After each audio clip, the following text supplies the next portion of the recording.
I know many people, to include myself, have dealt with depression, or maybe even now are currently dealing with depression. So our text for today, our points to ponder, come from Matthew 11:28 through 30. And listen, these are the words of Jesus. He said, "Come to me."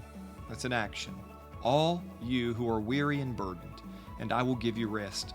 Take my yoke upon you and learn from me, for I am gentle and humble in heart, and you will find rest for your souls. For my yoke is easy and my burden is light." Point number one, committing ourselves and our circumstances to Christ is the first step out of our depression.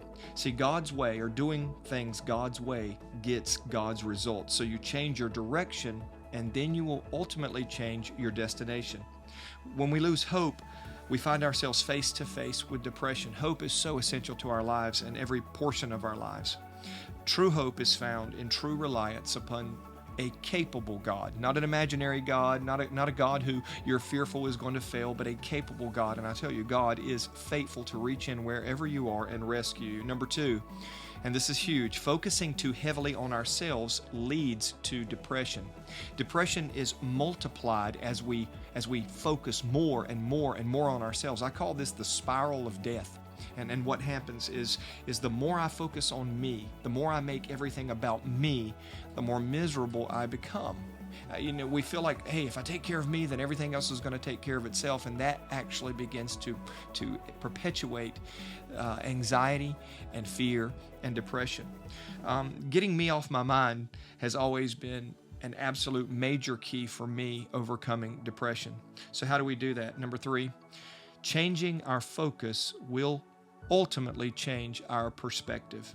Jesus said this, he said, "Take my yoke upon you and learn of me."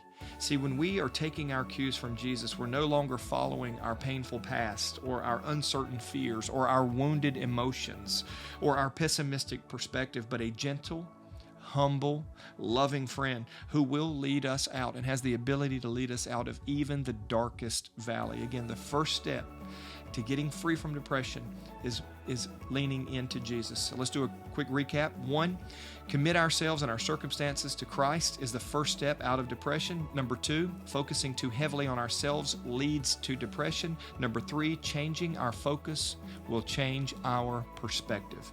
Real problems require real answers. So lean into God's Word. Dig deep today.